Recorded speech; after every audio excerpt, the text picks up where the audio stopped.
Les croyances limitantes, elles sont souvent absurdes. Elles n'existent souvent que dans votre tête. Et l'idée, c'est qu'elles sont souvent démesurées. Démesurées émotionnellement, mentalement, physiquement et intuitivement aussi.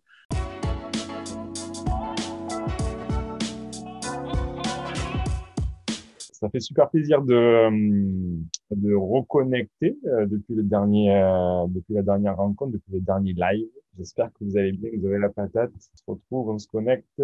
Ça n'arrête pas d'arriver tranquille. Pour l'instant, tout le monde est à l'heure. C'est top. J'espère que vous êtes chaud, que vous êtes disponible, que vous avez prévu la journée. La journée, on est en direct sur Facebook aussi. Donc, salut à nos camarades sur Facebook. Et je suis en train de le mettre sur YouTube aussi. Donc, là, il y a les participants qu'on voit en direct sur le Zoom, plus sur les réseaux. Donc, vous êtes streamé en direct sur les réseaux aussi, pour information. Du coup, il y a le chat qui est ouvert. Je vois que Yann, tu l'utilises déjà. Il n'y a aucun souci, vous pouvez l'utiliser. Moi, en fait, du coup, je vais présenter toute la journée. Puis, à certains moments, certaines personnes vont présenter. Je regarderai le chat aussi.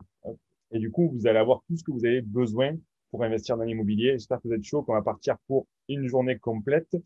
Permettez-moi, en fait, de vous raconter une petite histoire assez courte, histoire de vous mettre un peu dans l'ambiance. Et ensuite, je vous présente le sommaire.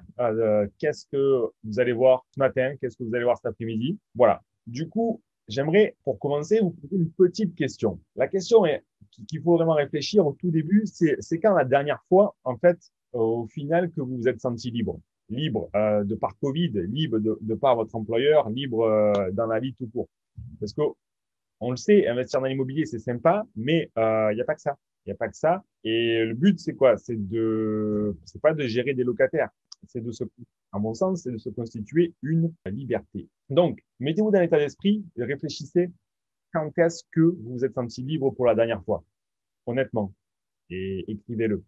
Ça me permet d'accepter toutes les personnes qui arrivent. Parce que, en fait, en réalité, qui c'est qui a décidé que on devait travailler 8 heures par jour, ou 10 heures, ou 12 heures par jour, 5 jours sur 7, pendant 11 mois de l'année? Qui c'est qui choisit ces règles? À la base, tout ça, ça a été pensé pour subvenir à certains besoins économiques. Et nous, aujourd'hui, on en subit les conséquences. Mais ça a été vraiment pensé, en fait. Ça a été, il y a des personnes qui ont décidé que ça serait passé comme ça. Et du coup, on doit quelque part souffrir de ce système, attendre jusqu'à 42, 45 ans, voire plus avec Covid, pour arriver à profiter de la vie. Du coup, c'est pas vraiment une définition de la liberté. Si vous faites les bons choix, et l'objectif de cette journée, ça va être vraiment de vous montrer qu'il est possible de faire les bons choix et de faire les choses correctement pour justement se créer cette liberté-là. Voilà. Donc du coup, est-ce que ça vous parle? Les micros sont désactivés, mais il y a un petit bouton en bas à droite là où vous pouvez lever la main en fait avec Zoom ou même le dire et du coup je le vois et je peux activer les micros. Le but c'est d'en parler. Pour continuer cette histoire en fait, la réflexion elle arrive de quoi? Elle arrive de un petit garçon qui était au collège en fait, qui reste assis des heures à s'ennuyer en cours, à rêver de pouvoir gagner de l'argent autrement et ne pas être du coup dans le système comme potentiellement il peut le voir sur ses parents qui font que travailler pour potentiellement pas avoir assez de temps de profiter avec lui ou de profiter de la vie. Et mine de rien, le petit garçon, il se fait rattraper par le système en fait. Du coup, école, études, famille, diplôme, travail dur, promotion, et au final, on se retrouve vite dans le rythme métro, boulot, dodo, à faire comme tout le monde. Et ça, selon la sensibilité de chacun, ça conduit plus ou moins vite au burn-out. À 30 ans, du coup, le petit gars, il fait un burn-out, il réfléchit un petit peu, il arrive à la quarantaine et entre 30 et 40 ans, il a testé pas mal de choses en fait qui lui ont permis en fait d'arriver à sortir de justement de ce rythme métro boulot dodo et d'arriver quelque part à accomplir ses rêves tels qu'il les avait au début. Donc c'est de ça qu'on va parler en fait aujourd'hui. C'est comment est-ce que peut-être vous êtes dans la même situation que ce petit garçon qui au début, dans son enfance, avait des rêves et qui s'est fait rattraper par le système, parce que le système a été pensé par d'autres pour les objectifs d'autres personnes.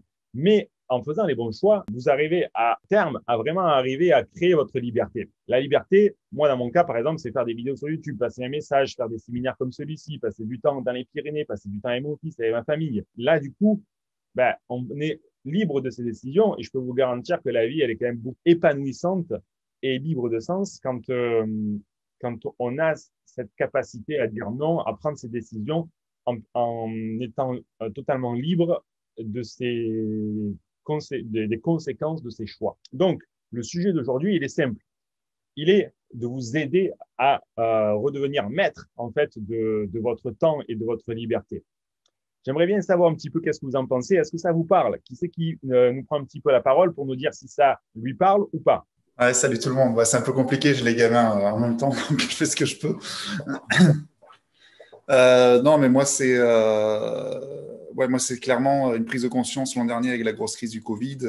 Et puis j'ai toujours eu cette valeur de la liberté. Donc voilà, je pense qu'il ne faut pas être tenu à un CDI et à cet emprisonnement-là. Et il faut être capable de savoir pourquoi on fait les choses. Et la liberté financière, c'est quand même ce qui permet d'avoir cette indépendance derrière. Là, je suis sollicité là, donc je vous laisse. Julien, Albin, tu veux nous partager un petit peu pourquoi tu es là, pourquoi tu fais ça en fait? Pourquoi est-ce que tu fais de l'immobilier? Non, bah écoute, moi, si je me suis mis dans l'immobilier à la base, c'est un peu pour la même raison que Yann, hein, parce que je voulais pas compter sur le train CDI. Je pense que c'est quelque chose qui, à nos jours, peut être dangereux, hein. La période Covid nous l'a clairement montré. Beaucoup de personnes ont perdu leur travail. Et donc, bah moi, je pense qu'on en avait déjà parlé la dernière fois, là, quand on était en conférence, mais nous, enfin, moi, si je fais ça, c'est pour pouvoir voyager avec ma conjointe et pour pouvoir passer le plus de temps avec elle. C'est top, top, top. Donc, le but, c'est ça. Peu importe les motivations de chacun, mais c'est au final d'être libre de ses choix, de ses décisions et pas être tributaire et surtout être en sécurité parce que peu importe l'entreprise, si elle peut être robuste ou petite, au final, il n'y a pas de sécurité et la seule sécurité qu'on peut se créer, c'est vous-même. En fait, ça passe par de la connaissance, des compétences, de l'information et de l'action de façon à vivre mieux. Donc, c'est exactement ce dont on va parler aujourd'hui. La première des étapes, en fait, de ce parcours, c'est déjà d'avoir les croyances que c'est possible. D'avoir les croyances et l'état d'esprit qui nous fait sortir du moule et qui nous fait avoir quelque part des résultats différents de ce que le trois quarts des personnes peuvent avoir parce que on est capable de penser et d'agir et de maîtriser son cerveau et d'implémenter des actions qui sont différentes. C'est pour ça qu'on va commencer la journée d'aujourd'hui, du coup, avec un expert dev perso. Alors, on a fait une conférence il y a quelques temps dessus. Là, c'est notre expert. Du coup, ça apporte encore un autre point de vue. Et on va voir Mehmet qui va nous parler du coup de fausses croyances, d'état d'esprit, justement, pour avancer sur ce qui vous importe. Ensuite, on va parler du nerf de la guerre, parce que le nerf de la guerre, c'est la recherche. On a beau avoir toute la motivation et le CDI qui permet d'emprunter, ben, si on n'a pas de bien à acheter ou si on ne trouve pas de bien rentable, ben, il ne se passera rien. Du coup, le nerf de la guerre, on aura Jérémy. Jérémy, qui est chasseur, un des meilleurs chasseurs, si ce n'est le meilleur chasseur que je connais, qui va vous partager en fait comment il fait pour trouver des biens. Parce que le but, c'est pas d'acheter. En fait, acheter des appartements ou des immeubles, c'est facile. Mais si on veut avoir des résultats différents, il faut acheter des choses qui sont intéressantes et que on ne trouve pas partout ou qu'on ne trouve pas facilement.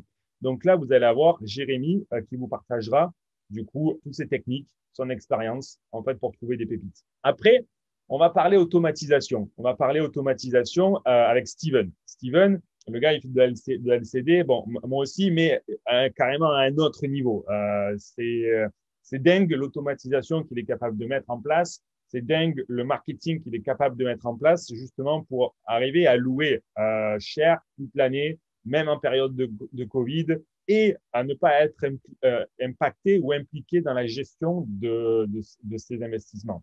Donc ça, il va vous partager comment il fait, comment est-ce qu'on automatise le truc. Après, on va parler aussi gestion, on va parler division, on va parler colocation, on va même parler enchères immobilières parce que c'est une des techniques qui existe. Donc, il est important, à mon sens, dans votre portefeuille de connaissances et de compétences, de maîtriser tous ces éléments-là pour avancer sur les chemins de la liberté et de l'indépendance financière pour arriver à faire des projets rentables en fonction de ce que vous trouvez sur votre marché, de la stratégie que vous choisissez.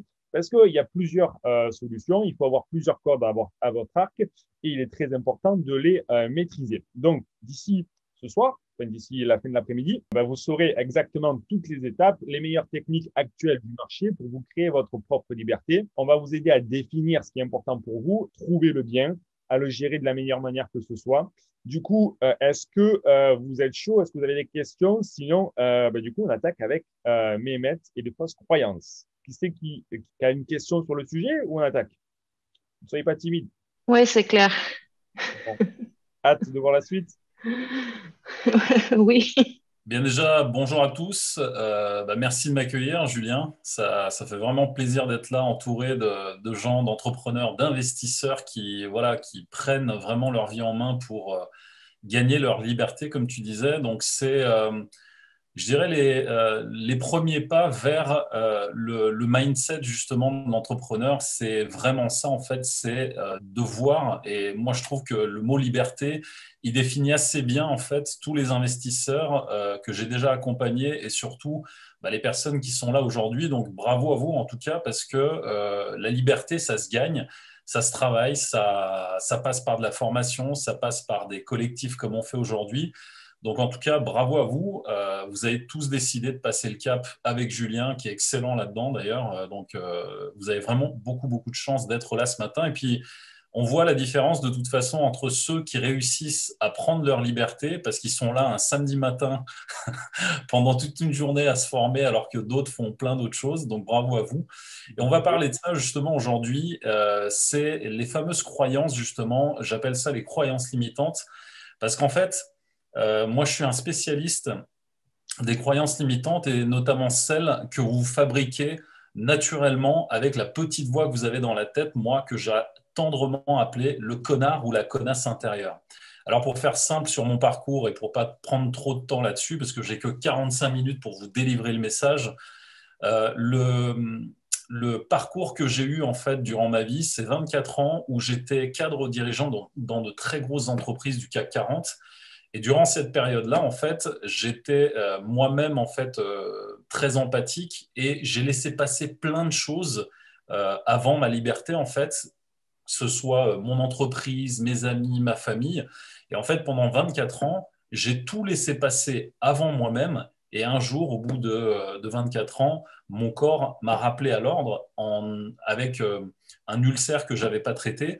Et je me suis retrouvé en fait aux urgences en soins intensifs à cause justement de mon ulcère pris par une hémorragie interne. Si Ce point, vas-y. Si je peux te couper, ça, typiquement, c'est pas exceptionnel. Ça arrive dans énormément de personnes qui subissent, entre guillemets, leur quotidien.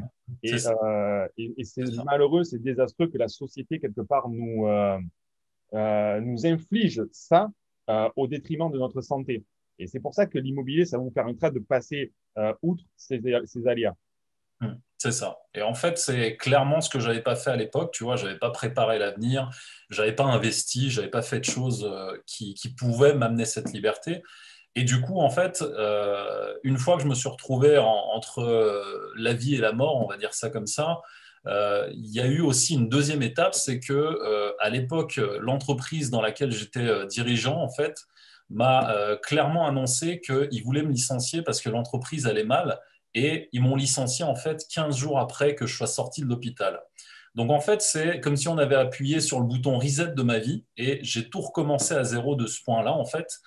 Et à partir de là, je me suis posé des vraies questions sur qu'est-ce que je veux dans la vie, quel est mon but, quelles sont les valeurs qui m'animent, qu'est-ce qui va faire que ma vie va changer pour ne plus jamais retomber dans ces schémas justement du passé où je fais tout passer avant moi. Il y a un moment dans ma vie où je voyais même plus mes enfants grandir. Et quand on passe du mindset salarié au mindset investisseur et entrepreneur, le gap, je pense que vous l'avez sûrement tous traversé, le gap, il y a un fossé en fait entre le formatage salarial qu'on a dans la tête et le formatage entrepreneurial.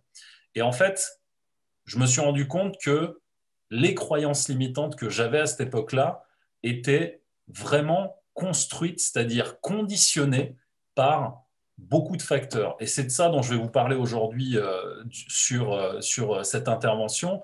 C'est en fait d'aller regarder et de déconstruire tous vos conditionnements que vous avez pu avoir par rapport à votre environnement, que ce soit vos amis, que ce soit votre famille, que ce soit les personnes peut-être avec lesquelles vous avez travaillé ou même les lieux dans lesquels vous vous trouvez. Parce qu'un lieu peut effectivement également influencer votre état d'esprit. Je reformule pour faire passer le message, parce que je veux vraiment essayer de le faire comprendre à tout le monde, c'est que on est tous impactés par cet environnement, nos proches, l'éducation, le système, etc. Il appartient qu'à vous d'identifier ce formatage qu'on subit pour aller chercher des résultats différents et un mode de vie différent. Et c'est ce qu'on va vous partager là. Ouais. Et donc, l'idée là-dedans, c'est qu'en fait, ce conditionnement, vous l'avez depuis que vous êtes petit. Regardez l'environnement social dans lequel vous êtes, regardez les personnes avec lesquelles vous êtes. Vous le savez, vous êtes la somme des 5 personnes que vous côtoyez le plus dans une journée. Donc, imaginez si vous êtes entouré que d'entrepreneurs comme Julien ou des personnes qui sont motivées justement pour aller chercher leur propre liberté, ben, vous allez être la 6e personne qui va aller dans ce sens-là. Alors, l'idée, en fait, c'est de vous interroger déjà là-dessus pour voir dans quel schéma vous allez justement vous projeter. Souvent, ce qui se passe, c'est que quand vous avez des peurs qui reviennent, des croyances limitantes, on en a parlé un petit peu avec Julien justement, parce que aujourd'hui, j'accompagne beaucoup d'entrepreneurs, investisseurs dans l'immobilier. Et ben, les peurs qui reviennent le plus, c'est effectivement les peurs d'avoir des surprises quand on fait des travaux, les peurs d'avoir des locataires irrespectueux, les peurs par rapport aux dégâts dans les appartements, les financements avec la banque, la peur de l'échec, de la réussite. Toutes ces peurs, en fait, quelque part, sont légitimes. C'est-à-dire que tu ne peux pas, en fait, commencer à changer de vie sans voir dans quoi tu t'es conditionné. Et en fait, le but, c'est de reconnaître ces schémas-là, d'aller les regarder et de regarder en fait qu'est-ce qui se joue derrière. Et la plupart du temps, les programmes qui mènent à ça, et vous allez comprendre parce que moi, je me suis vraiment spécialisé uniquement dans ces croyances limitantes et dans le fait justement de les décortiquer. Je vais vous donner des programmes que vous connaissez tous forcément. Le premier et le plus connu en France, c'est le programme du oui mais. À chaque fois que vous voulez entreprendre, à chaque fois que vous voulez investir, à chaque fois que vous voulez faire quelque chose, quelqu'un dans votre entourage ou vous-même, vous allez vous auto-saboter en disant « Ouais, mais si je fais ça, si j'investis là, ouais. » Et en fait, dans cette idée du oui, mais, on a souvent l'écoute, donc une écoute active, mais on écoute en fait pour répondre. On n'écoute pas pour comprendre. Imaginez votre enfant ou quelqu'un dans votre entourage qui vient et qui vous dit ben, je voudrais investir et que vous lui dites oui, mais si tu investis là, il va se passer ça, il va se passer ça, il va se passer ça. Et à chaque fois que vous mettez un oui, mais, une conditionnalité en fait dans vos actions, vous vous auto-limitez vous-même à avancer. Alors, celui-là, c'est le plus impactant parce que c'est celui qui détruit le plus de projets, de rêves, d'ambitions au niveau de l'entrepreneuriat. Il y en a beaucoup d'autres, je vais vous en citer et vous me direz dans le chat si vous vous reconnaissez là-dedans. Chaque fois que vous parlez de quelque chose, vous allez parler en disant « j'ai l'impression que ». J'ai l'impression que, en fait, c'est un programme qui dit « je ressens un flou que j'arrive pas à exprimer ». Et plus tu mets de flou dans ta tête, et plus le flou augmente dans tes projets aussi. Et comme le dit si bien un de mes mentors, un objectif flou mène toujours à une connerie précise. Donc, si tu n'as pas clarifié déjà tes pensées par rapport à ça, eh bien, tu es toujours dans « j'ai l'impression que ». Ensuite, il y a les fameux « je ne suis pas assez » ou « je suis trop ». Je ne suis pas assez, tu sais, c'est les personnes qui font tout le temps des efforts. Elles bossent, elles bossent, elles bossent, elles bossent. C'est la personne, en fait, elle va te faire un dossier pour la banque, mais elle va le dupliquer en 4 au cas où s'il y en a un qui brûle ou il a perdu ou il l'a oublié au bureau, tu vois. Et c'est le mec qui va refaire ses PowerPoint 100 fois pour être sûr que le formatage est bon. Et en fait, quand tu es là-dedans, tu as le sentiment de ne pas être assez à la hauteur, de ne pas être assez fort pour faire les choses, de ne pas être assez fort pour affronter des locataires qui ne sont peut-être irrespectueux. Et en fait, plus tu traînes dans ces schémas-là, je ne suis pas assez et je suis trop, et plus tu vas te construire ces croyances limitantes qui, au final, vont effectivement limiter tes actions. Il y en a d'autres, évidemment, je ne vais pas tous vous les citer, mais je vous les cite succinctement. Et si vous, vous en avez d'autres, n'hésitez pas à les mettre dans le chat, comme ça on pourra en parler à la fin. Ensuite, il y a les autres qui sont je n'y arriverai pas, je ne suis pas capable, je ne suis qu'une merde. J'aime bien dire les mots vulgaires comme ça parce que je ne suis qu'une merde. En fait, il y a beaucoup de clients qui viennent me voir en me disant je suis qu'une merde, j'aurais dû faire ça. En fait, quand vous vous dites ça, vous êtes dans le jugement total et on va en parler après. À chaque fois que je fais ça, je ressens ça et je suis nul. Je suis nul pour aller négocier avec un banquier. C'est normal, si tu n'as pas appris la relation bancaire, comme l'apprend Julien, bah, c'est sûr que tu n'auras pas les bons mots et la bonne attitude envers le banquier. Et tout ça, en fait, vous allez voir que ce que vous pensez et ce que vous pouvez faire, il y a un gap énorme puisqu'en fait, vous êtes capable de tout faire à condition justement que vous preniez conscience de votre zone d'excellence. Et ça, on va en parler également. En fait, le truc, il est simple. C'est on a été conditionné pour utiliser oui, mais je suis pas assez, je suis trop, etc. Et ça, ça crée des blocages, ça crée des barrières, en fait. Et du coup, on ne passe pas à l'action. On pense qu'on ne peut pas y arriver ou on pense qu'on ne peut pas le faire. On a peur. Et du coup, on reste dans une zone de confort qui est là autour de nous, qui est beaucoup plus facile, mais qui est beaucoup moins enrichissante. Le but du jeu, comme a dit Mehmet, c'est d'identifier ces mécanismes, ces comportements. Et à chaque fois qu'il y a un oui mais, il y a des solutions en fait pour ne plus dire le mais dans une conversation. Voilà, on dit même plus le mais en fait. Et à partir du moment où votre cerveau arrive à imprimer la non-utilisation de ces codes, vous avez un pouvoir dans les mains qui devient illimité en fait. Et je fais partie vraiment de ceux qui pensent que on peut tout faire dans la vie à partir du moment où on maîtrise les codes de son cerveau-là. Ça commence par maîtriser ces aspects-là. Là-dessus, en tout cas, au niveau immobilier, moi, tu m'as libéré de beaucoup de trucs aussi parce que quand je vois ce que tu fais, bon. Donc, au niveau des schémas que vous avez, la première des choses, c'est comment les détecter en fait. Donc là, je vous ai donné les programmes par lesquels vous passez, mais je vais vous donner également ce que j'appelle moi les pièges de la pensée. Et les pièges de la pensée, en fait, c'est des loupes grossissantes sur vos erreurs et sur ce qui n'est pas bon en vous. En fait, l'idée, c'est d'aller placer cette loupe plutôt dans votre zone d'excellence et de commencer à grossir ce qui est très fort en vous.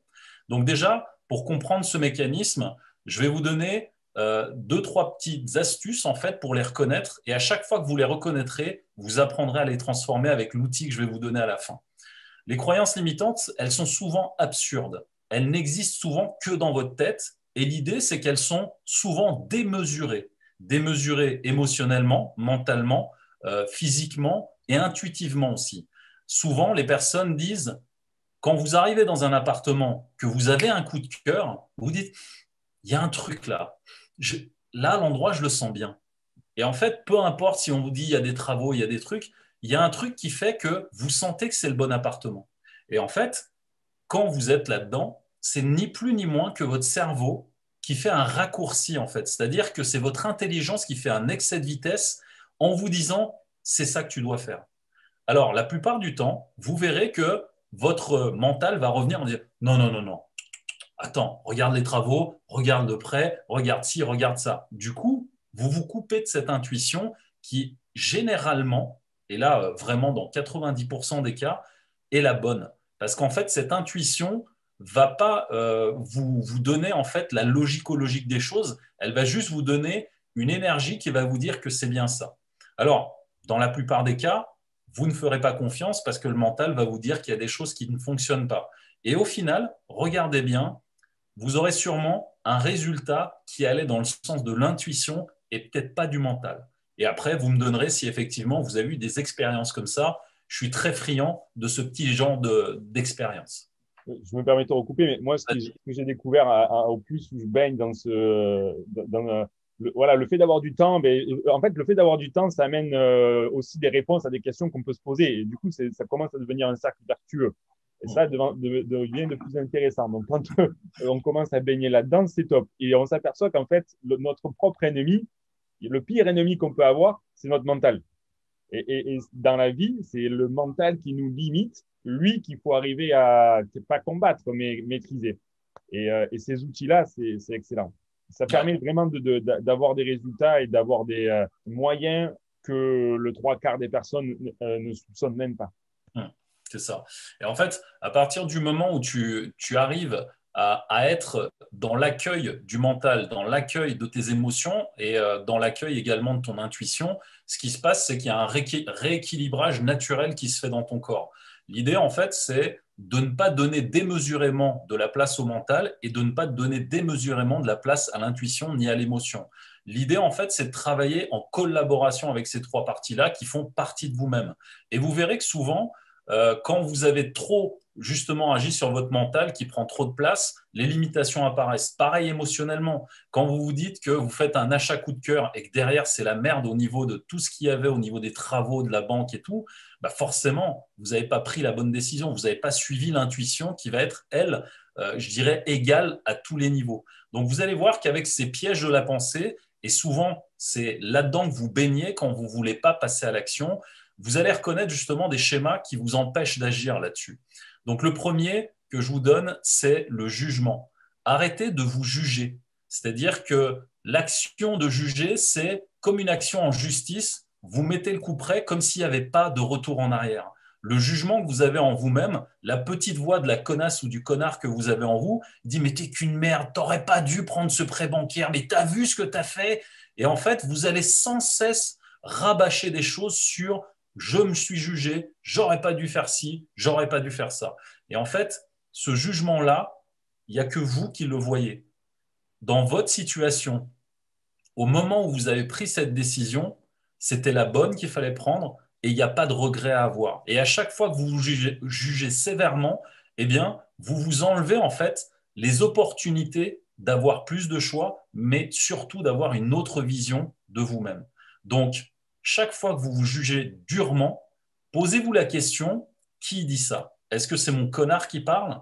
Ou est-ce que c'est une partie de moi, justement, qui veut me donner un message? La plupart du temps, et ça je vous l'explique à la fin, votre connard intérieur n'est pas un ennemi. Souvent, quand je dis connard intérieur ou connasse intérieur, on me dit « Ouais, il est vulgaire, pourquoi il dit ça? On n'est pas des connards et machin. » En fait, c'est ni plus ni moins que la représentation interne, soit d'une émotion, soit d'un point sur lequel votre mental, votre émotion ou votre intuition attire votre attention.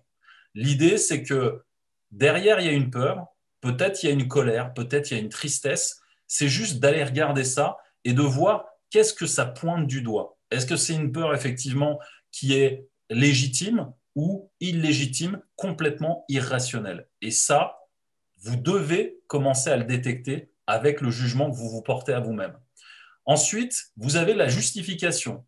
Si vous faites partie des empathiques comme moi qui passaient leur temps à une époque à se justifier avant de dire non à quelqu'un, eh bien vous risquez d'avoir beaucoup, beaucoup de problèmes après. Imaginez quelqu'un qui vous fait une offre et que vous n'arrivez pas à dire non d'emblée, tout de suite de dire non. Cette capacité à dire non, en fait, c'est aussi une capacité à arrêter de se justifier. Plus vous vous justifiez et plus vous argumentez dans les choses qui ne vous font pas du bien et qui alimentent vos schémas de croyances limitantes. C'est comme une personne qui va dire non à une proposition de bien, ben, elle va passer 1 heure à argumenter non parce que, etc. Si c'est non, c'est non. Arrêtez de vous justifier. Ça va créer d'autres schémas de faiblesse en vous qui vont aller chercher d'autres blessures. L'extrapolation. L'extrapolation, c'est tout simplement en fait une généralisation, une déduction surévaluée d'une situation dans laquelle vous vous trouvez. Si vous avez en fait une finalité négative sur l'extrapolation, vous allez voir qu'en fait, vous allez extrapoler en disant si j'achète ce bien, je risque d'avoir des problèmes avec l'autre, le voisin, le ci, le ça, alors que vous n'en savez rien du tout. Alors, bien évidemment, Julien, il vous apprend ça à regarder si c'est bon pour vous, etc. Donc, si votre analyse déjà elle est faite, l'extrapolation, en fait, va venir rajouter des peurs sur ce que vous vivez déjà.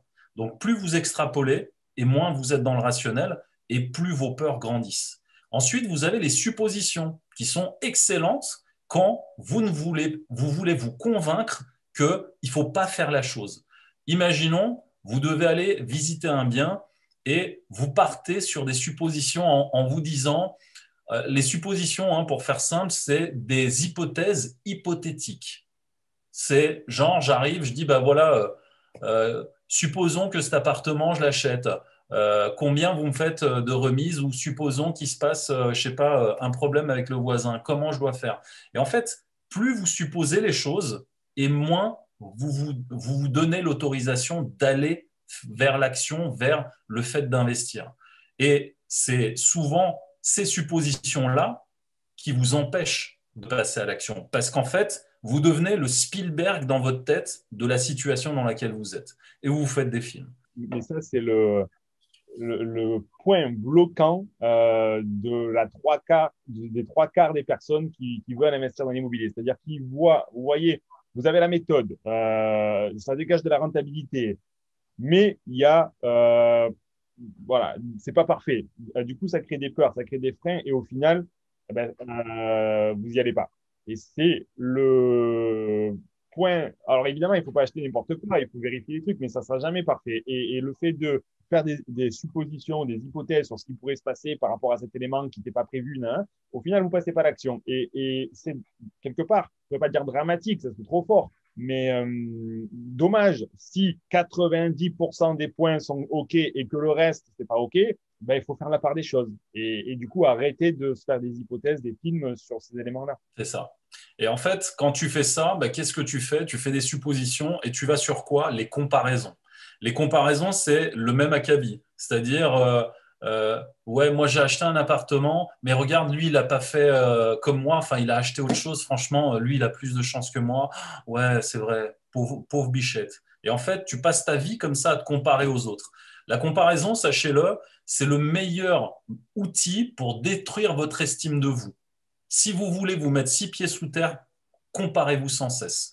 Et en fait, la comparaison, il y a une phrase comme ça qu'on m'a dit un jour quand j'étais dans le Nord, à Reims, dans le Nord, c'est quand je m'écoute, je me désole, quand je me compare, je me console. Parce que tu peux avoir l'effet inverse, de te comparer aux autres en disant ouais, mais moi j'ai fait mieux que l'autre, ouais, bon, bah, ça va en fait. Franchement, si vous devez vous comparer à quelque chose ou quelqu'un, comparez-vous à la version que vous étiez hier à celle où vous êtes maintenant. Et c'est le seul chemin possible et imaginable pour pouvoir vous développer personnellement et professionnellement. Et plus vous êtes dans la comparaison, c'est pour ça que j'invite souvent les personnes que j'accompagne, quand elles sont dans un métier comme Julien aujourd'hui, moi, ce que j'invite les gens à faire, c'est de ne regarder que ce que vous faites et de prendre peut-être un mentor qui est votre mentor, qui vous donne la marche à suivre, la direction à suivre, mais ne suivez pas les personnes qui font la même chose que vous. Si vous les suivez, vous vous comparez à elles, vous allez passer en fait votre temps à regarder ce qu'elle fait et du coup, vous allez vous-même vous polluer avec ça. Ça ne sert strictement à rien. J'ai arrêté de suivre toutes les personnes qui faisaient le même métier que moi et aujourd'hui, je n'ai jamais eu autant de clients qu'aujourd'hui. Donc l'idée, en fait, c'est tout simplement de vous reconnecter à qui vous êtes, qu'est-ce que vous aimez et ce qui fait que vous êtes unique. Et vous êtes tous uniques. La dernière chose dans les pièges de la pensée, c'est l'interprétation.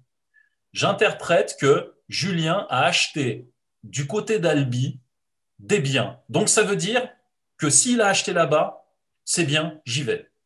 Et donc j'achète et je me rends compte que mon investissement, il n'est pas viable. Et merde, j'ai interprété le fait que Julien achetait là-bas, que c'était une bonne affaire, alors que lui, si ça se trouve, il avait un chasseur de biens qui était beaucoup plus ciblé, il lui a trouvé une opportunité unique et qu'il n'y en a pas d'autre. L'interprétation, c'est souvent le film, c'est un peu comme la supposition que vous faites en interprétant une situation que vous voyez. Dès que vous êtes là-dedans, vous êtes déjà dans des croyances limitantes. Donc là, en fait, on est vraiment dans la pensée, dans tout ce qui vous fait faire des films. Quand vous sortez de ça, qu'est-ce qui se passe? Il y a également les pièges du langage, de ce que vous dites au quotidien. Les 3 pièges que vous devez éviter, c'est généralisation, omission, distorsion. Généralisation quand vous parlez d'un sujet.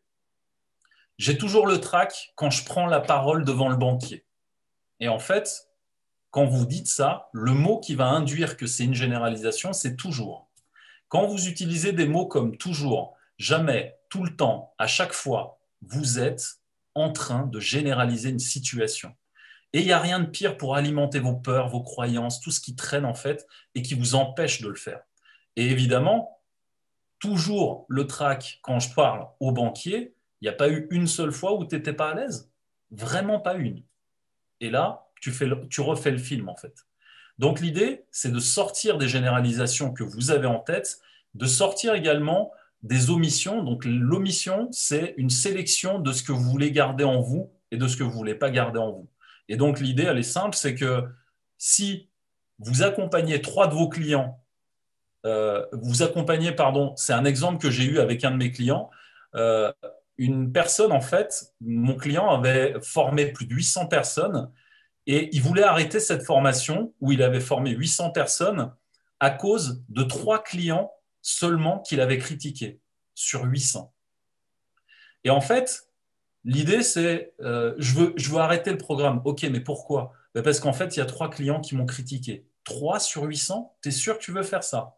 Et en fait, la sélection qu'elle garde dans sa tête, ce qu'elle omet, c'est qu'elle a aidé 797 personnes et qu'il n'y en a que 3 qui n'étaient pas contentes.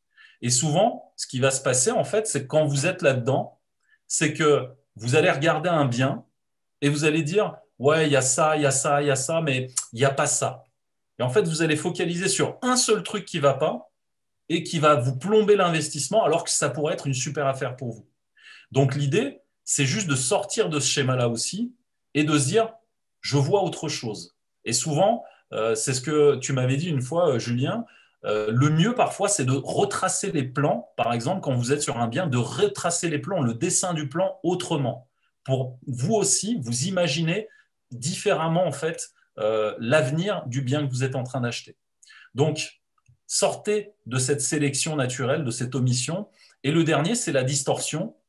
C'est quand vous êtes en fait en train, c'est un peu comme l'extrapolation, vous êtes en train de distordre la réalité.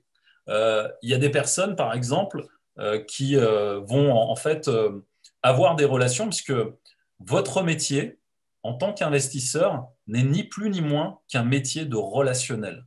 Et vous le verrez, Julien, il en est la preuve, c'est le réseau et le relationnel que vous créez en fait dans votre réseau d'investisseurs, d'artisans, de banquiers, de chasseurs de biens. Toutes ces personnes-là, en fait, acceptent de travailler avec vous uniquement parce que vous travaillez sur votre relation avec eux. Et ça, en fait, c'est le cœur de ce que je vous amène là, parce qu'en fait, une fois que vous vous êtes libéré de tout ça, ce qui reste, c'est uniquement la relation. Qu'est-ce qui fait qu'aujourd'hui, vous êtes là avec Julien? C'est parce qu'il a tissé une relation avec vous et qu'il vous apporte des choses, évidemment, mais le fait d'avoir cette relation avec lui fait que vous travaillez avec lui. Et donc, c'est la même chose quand vous êtes face à un banquier, c'est la même chose quand vous êtes face à un agent immobilier, c'est votre capacité à sortir de tous vos schémas, à vous connecter à la personne et à enlever justement ces distorsions que vous avez dans la tête pour vous connecter à elle. Et c'est ça qui fait que les personnes veulent travailler avec vous ou pas. Donc, ces schémas-là, vous avez baigné dedans depuis que vous êtes petit, vous avez commencé à les identifier justement par les pièges de la pensée et du langage. Maintenant, on va voir comment s'en sortir. Les 3 premières questions que je vous donne là, et j'essaye d'accélérer parce que je vois qu'il me reste que 18 minutes, c'est 3 questions de clarification extrêmement puissantes qui vont tout clarifier à chaque fois que vous serez là-dedans, dans les pièges de la pensée et du langage. La première, c'est de vous recentrer immédiatement sur qu'est-ce qui dépend de moi. Arrêtez de vous faire des films et posez-vous la question, qu'est-ce qui dépend de moi, qui est sous mon contrôle, sur lequel je peux agir immédiatement? Ça, c'est une question extrêmement puissante qui va vous permettre de tout clarifier immédiatement. Deuxième question, qu'est-ce qui ne dépend pas de moi? Parce que, évidemment, vous allez avoir des peurs, vous allez avoir tout ce qu'on vient de dire auparavant, mais comment je fais pour ne pas retomber là-dedans? En fait, ces 2 questions-là remettent au centre la responsabilité. Quelle est ma responsabilité et sur quoi je dois agir obligatoirement pour résoudre cette situation? Et à partir de là, qu'est-ce qui ne dépend pas de moi? En fait, ce qui ne dépend pas de moi, effectivement, quand on parle de travaux, s'il y a des surprises, oui, ça ne dépend pas de moi. Mais qu'est-ce qui dépend de moi? S'il y a des travaux surprises, est-ce que je ne peux pas le faire budgéter avec mon banquier? est-ce que je ne peux pas lui demander une rallonge, un crédit supplémentaire? L'idée, en fait, c'est d'agir sur tout ce qui dépend de vous par anticipation. Et quand vous êtes là-dedans, vous verrez que vous aurez une clarté immédiate sur qu'est-ce que je dois faire. Et c'est souvent ce qui se passe quand on est pris émotionnellement par tout ce qui nous arrive. On perd la clarté finalement de ce qu'on peut faire et de ce qu'on ne peut pas faire. Qu'est-ce qui ne dépend pas de moi? Bah oui, les surprises, ça ne dépend pas de moi. La réaction du banquier, ça ne dépend pas de moi. S'il me dit non à mon prêt, ça ne dépend pas de moi. Je change de banque. Qu'est-ce qui dépend de moi? Je change de banque. Et surtout, la troisième question, qui est fondamentale aussi, qu'est-ce qu'il y a de bon à prendre et à apprendre dans ce que je vis ici et maintenant? Le ici et maintenant, il est important parce qu'il est là pour vous connecter en fait à ce que vous devez gérer, ce qui dépend de vous. Et à partir de là, en fait, ce qu'il y a de bon à prendre et à apprendre, c'est que sur le moment, si vous avez essuyé un refus de la banque, si vous avez été confronté à des travaux, si, je ne sais pas moi, vous avez eu une mauvaise altercation avec un de vos locataires, eh bien en fait, regardez quelles leçons vous en tirez. Parce que peu importe le nombre d'échecs ou le nombre de difficultés que vous allez rencontrer, c'est encore une fois votre capacité relationnelle avec vous-même à accepter la situation, à vous pardonner parce que vous avez fait une erreur et à aller de l'avant. Et en fait, c'est cette capacité-là qu'il va falloir travailler avec une seule chose, la bienveillance. Soyez bienveillant envers vous-même parce qu'un enfant de 1 an à 2 ans, je ne sais pas si vous avez des enfants, mais un enfant de 1 à 2 ans, pour pouvoir apprendre à marcher, il va tomber en moyenne, je crois, 10 000 ou 100 000 fois. Mais à aucun moment, l'enfant, il se dit, mais est-ce que je suis légitime pour marcher?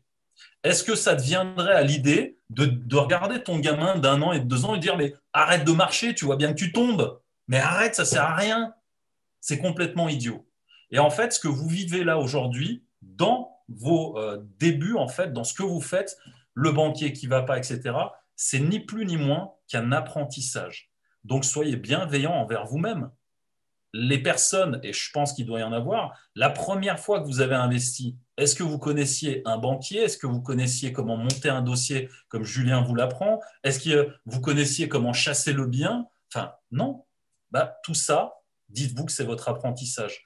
Et il n'y a pas de légitimité à avoir ou il n'y a pas de mauvais regard à avoir là-dessus. Ayez de la bienveillance envers vous-même. Si vous ne l'avez pas envers vous-même, croyez-moi, comme je vous l'avais dit, votre environnement, votre entourage, il n'en a aucun. Quand vous passez du salariat à l'entrepreneuriat, il n'en a aucun. J'ai un de mes clients qui est chasseur de biens et coach dans l'immobilier. Il a une cliente qui vient de le planter parce que la cliente, en fait, il l'a accompagnée et la cliente s'est laissée embarquer par son beau-père qui a fait le mec, tu sais, qui arrive, ouais, mais t'inquiète, moi je connais, je suis dans le bâtiment et tout. Et en fait, la cliente n'a pas suivi les recommandations et comme les recommandations n'ont pas été suivies de ce qu'il avait dit, son prêt lui a été refusé. Elle est partie dans les croyances limitantes de son beau-père qui lui disait « Mais non, tu te fais arnaquer, fais pas ci, fais pas ça. » Et en fait, son dossier et son projet, poubelle.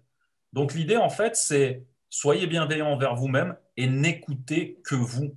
N'écoutez pas votre environnement ou si vous devez écouter un environnement, soyez dans un environnement comme celui-là, avec des gens comme Julien, comme les personnes qui sont là, des gens qui connaissent ce que vous faites et qui comprennent ce que vous faites. Si vous parlez de tout ça à des personnes qui ne connaissent rien, qui sont encore salariés, qui n'ont même pas fait le 1/5 de ce que vous faites, vous attendez pas de la bienveillance, vraiment. Donc, une fois que vous êtes là-dedans, avec ces 3 questions, il y a d'autres questions aussi par rapport à cette petite voix que vous entendez. Posez-lui la question à chaque fois que vous avez des croyances comme ça, mais qui dit ça? Par rapport à quoi? Quand on me dit, par exemple, ce bien, il est cher. Il est cher, ok? Par rapport à quoi? Par rapport au marché, par rapport à toi, tes croyances, par rapport au budget que tu veux y mettre. L'idée, quand je vous pose ces questions, c'est tout simplement de clarifier. Clarifier un maximum avec ce genre de questions. Et plus vous allez clarifier, et plus vos schémas de peur et de peur d'avancer vont disparaître. Donc ça, en PNL, on appelle ça explorer la carte du monde de l'autre. Tout simplement parce que, imaginez quand vous allez voir un propriétaire, un mec qui veut vendre son bien, il est dans la croyance que son bien, c'est le meilleur, qui vaut le prix 200 000 alors que vous seriez prêt à lui donner que 100 000. Et en fait, l'idée, c'est plus d'aller interroger l'autre et d'aller explorer sa carte pour voir justement, même dans la négociation, comment lui il place ça en fait. Et dès que vous avez trouvé ce point-là, là, vous positionnez votre offre. Et ça, je pense que Julien, il vous l'apprend déjà. Donc l'idée, en fait, c'est plus d'aller explorer la carte, la vôtre d'abord, mais la carte de l'autre aussi, pour voir justement où est-ce qu'on se positionne. Et avec ça, de ne pas oublier que chaque fois que vous faites quelque chose, c'est pour ça que je vous disais d'être en bienveillance avec vous-même, même avec la petite voix qui vous parle, il y a une intention positive dans ce que vous êtes en train de faire. Si aujourd'hui, comme il le disait Julien, vous êtes là, c'est parce que vous avez soif de liberté. Et c'est cette liberté-là que vous construisez à chaque pas ou à chaque action que vous effectuez. Donc vraiment, restez focus sur le fait que tout ça, en fait, n'est qu'un apprentissage et que vous apprenez à chaque pas. La troisième chose là-dessus, pour sortir de ces schémas-là, dites-vous bien que l'échec n'existe pas.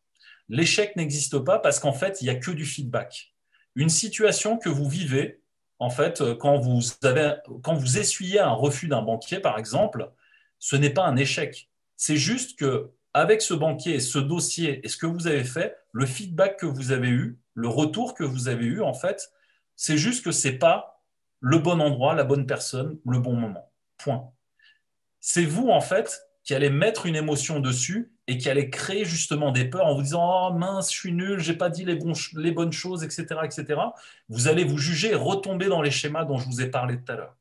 Et plus vous allez comprendre qu'il n'y a pas d'échec, c'est qu'à chaque fois que vous avez quelque chose, en fait, il n'y a que du feedback et un résultat que vous allez pouvoir avancer. Ensuite, dites-vous bien une chose, le corps et l'esprit agissent l'un sur l'autre. Je vous donne un exemple. Vous êtes face à un banquier et vous arrivez, vous êtes comme ça. Bonjour, monsieur le banquier. Vous allez bien? Est-ce que vous pensez que le banquier qui vous regarde comme ça a peut-être une chance de vous donner le prêt que vous êtes venu chercher?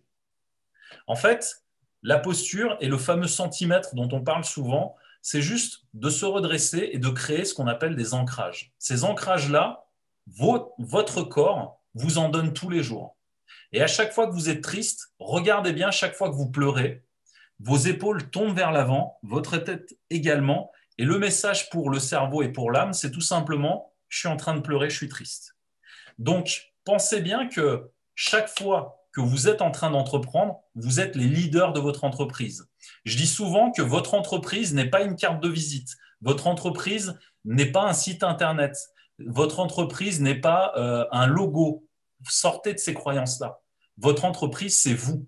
C'est vous qui l'incarnez et c'est à vous de déterminer comment vous voulez l'incarner.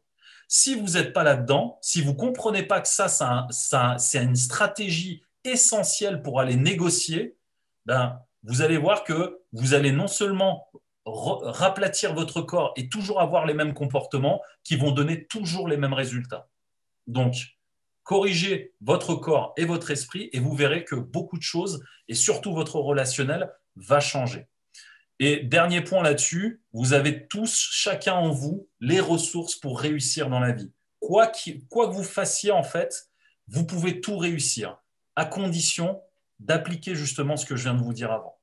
Et donc, pour pouvoir reprogrammer une croyance limitante, et c'est là-dessus que je vais terminer, vous avez en fait 5 étapes assez simples. La première, c'est identifier votre croyance limitante.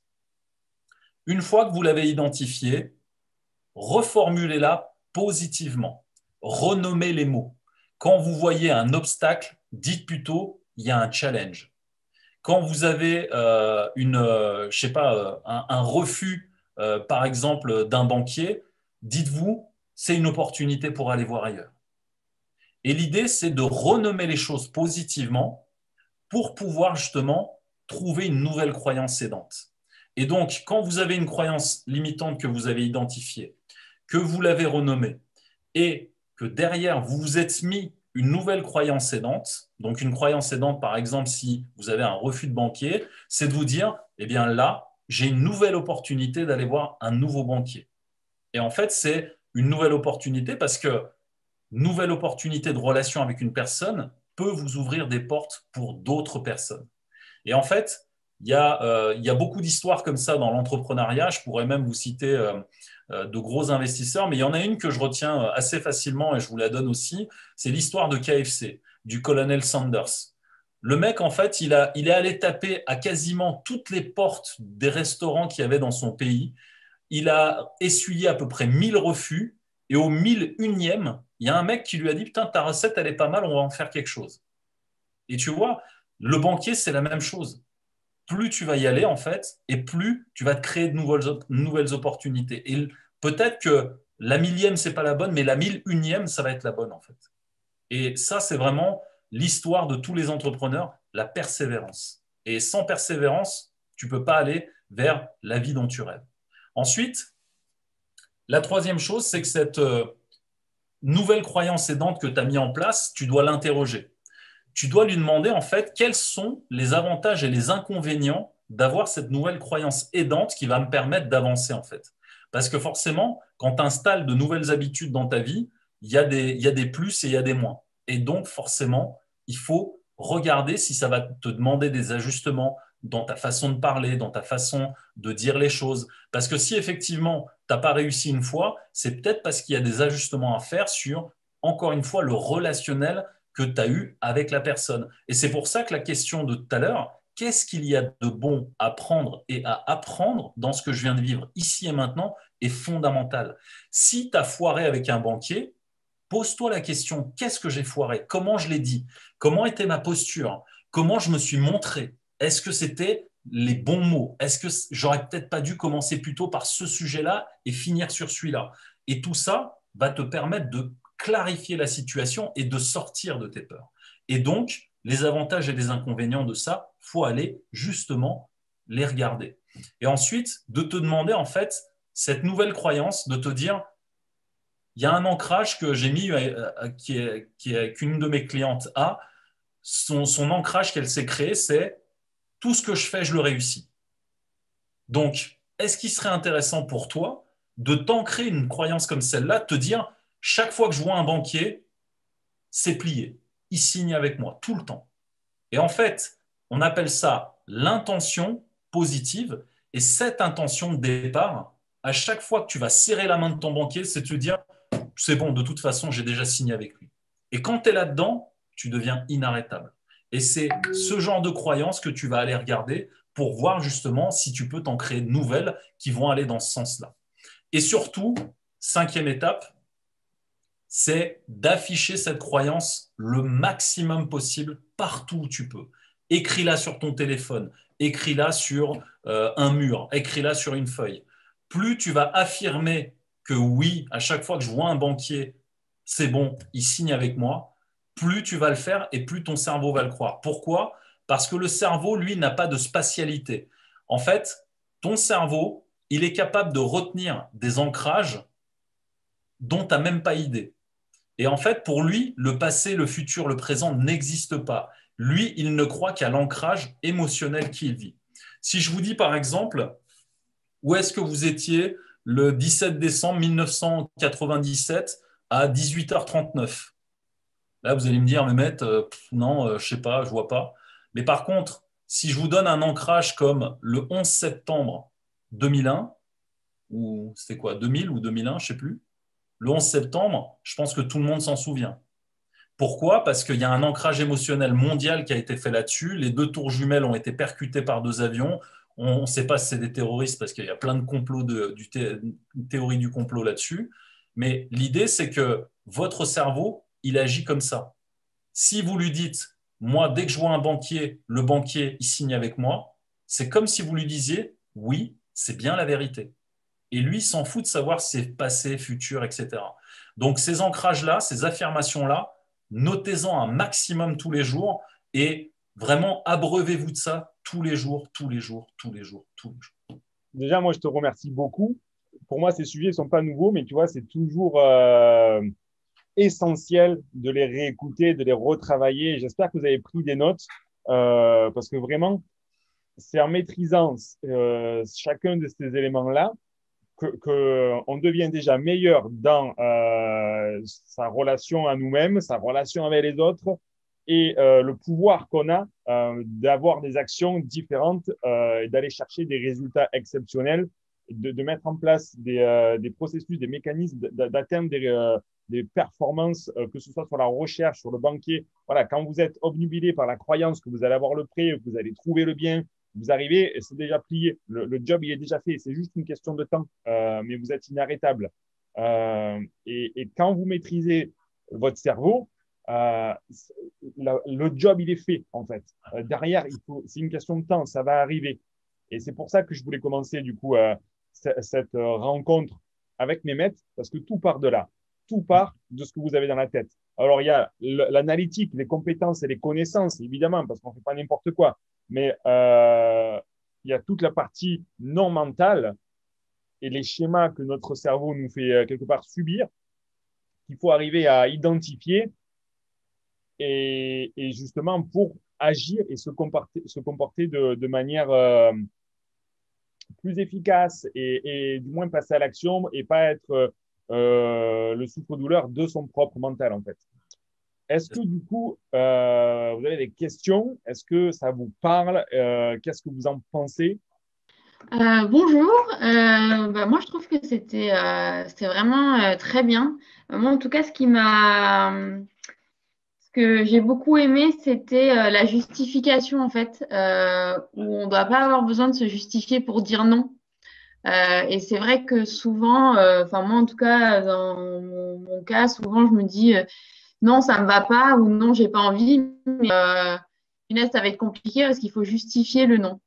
Et en fait, là, ça me fait bien plaisir d'apprendre que j'ai pas besoin de me justifier pour dire non. Donc voilà. Charlotte, à t'entendre, j'entends que tu es une empathique, donc en fait, tu n'as plus besoin de te justifier. Tu dis juste non. Et pour pouvoir le faire, je vous donne un exercice à tous. Si vous avez du mal à dire non aux gens, passez juste 48 heures à dire non à tout et à tout le monde. Et vous verrez, ça calme le mental, hein, direct. Et ça calme les personnes aussi autour de vous parce que, en fait, vous éduquez votre entourage à comprendre que vous avez une zone de vie et qu'il ne faut pas empiéter dessus, en fait. Et souvent, l'erreur, c'est de croire qu'on doit justifier alors que non. Et en fait, ça, c'est un mécanisme naturel du cerveau. Le cerveau n'aime pas le vide. Vous voyez, si je m'arrête de parler, il y a comme un vide. On se dit un ange passe. Et en fait, c'est ça que le cerveau veut combattre à tout prix. Donc, quand vous vous justifiez, c'est le même processus. Vous voulez absolument mettre des trucs de ouais, mais tu vois, non, parce que je ne peux pas que. Mais tu n'as pas besoin, en fait, Charlotte. Laisse. Et si vous faites cet exercice de dire non pendant 48 heures, vous verrez, les gens ils vont être choqués, ils vont dire mais elle a pété les plombs, c'est pas possible, mais pourquoi elle fait ça? Et en fait, là, tu réaffirmes juste en fait qu'est-ce qui t'appartient en disant non aux autres, tu te dis oui à toi-même. Merci. Avec Merci plaisir. à toi pour ton retour et oser partager ces choses-là. Est-ce que du coup, on a le retour d'une autre personne avant de parler recherche Ouais. immobilière Si et vous ça? avez des questions, en tout cas, ouais. Stéphanie, je vois que c'est Moi, je trouvais ça hyper intéressant parce que, pareil, j'ai une tendance, enfin, moi, je suis intermittente du spectacle, donc je fais beaucoup de casting. Et je sais que j'ai cette tendance à me minimiser en arrivant, genre, bonjour, désolée d'être là. Et donc, du coup, ça me fait du bien d'entendre ce genre de message parce que, clairement, il faut s'affirmer, faut rentrer dans un personnage directement, en fait. Faut même pas rentrer dans celui du je suis un peu timide et sinon j'obtiendrai rien en fait. Voilà, ça fait juste beaucoup de bien d'entendre ça. et ça, c'est applicable quand tu vas voir un banquier, quand tu vas faire une visite avec un agent immobilier, quand tu négocies, mais dans la vie de tous les jours aussi. Ouais. Et c'est quelque part, comment dire, c'est où quelqu'un d'autre va driver ton comportement ou c'est toi qui le drive. Bah ouais, c'est ça. Et là, ça donne vraiment envie de se prendre en main en fait, parce que c'est à nous de démarrer. Donc, il faut juste plonger quoi. Mais C'est ça. Ben, dis-toi, en fait, Stéphanie, dis-toi qu'il y a deux Stéphanie. Il y a la Stéphanie gentille dont tu parles, là, qui s'excuse presque d'être là. ouais. Et dis-toi, en fait, qu'il y a la Stéphanie leader. Et en fait, quand tu arrives dans un casting, par qui tu risques d'être impacté? Moi, j'ai l'histoire de Brad Pitt dans la tête parce que quand il est venu faire le casting de Légende d'automne, en fait, ils avaient casté plein de gens et lui, il est arrivé, il a rien dit, mais juste la façon dont il était, Bon, il est beau, hein, évidemment, mais la façon dont il est arrivé, tu vois, en fait, il avait tellement de charisme, tellement confiance en lui, au leader qu'il était, en fait, Ouais. qu'il a juste impacté les personnes, en fait, avec ça. Et il a été recruté là-dessus. On lui a même pas, tu vois, ils l'ont casté vite fait, mais c'est lui qu'il fallait. Pourquoi? Parce que de deux personnes qui rentrent, imagine dans un lieu, pareil avec votre banquier, de deux personnes qui rentrent, à laquelle toi tu donnerais de l'argent? Celle qui arrive, qui est sûre d'elle, qui sait ce qu'elle fait, qui sait ce qu'elle veut, ou l'autre qui est là, bonjour, je suis désolé d'être là, tu vois? C'est clair. Est-ce que vous avez d'autres partages pour Mehmet ou on te remercie beaucoup? Avec plaisir. Si vous avez des questions ou autres, en tout cas, vous me retrouvez sur YouTube, Instagram et Facebook. Je suis très actif sur Facebook. Donc, n'hésitez surtout pas. Et puis, merci Julien de m'avoir convié à cette belle rencontre. Un grand plaisir. Mets-nous dans le chat si tu veux peut-être un lien ou si une personne. Ouais, d'accord, je vous mettrai les liens dès que j'aurai coupé la caméra. Ça marche. Merci Mehmet. À bientôt. Merci, à bientôt.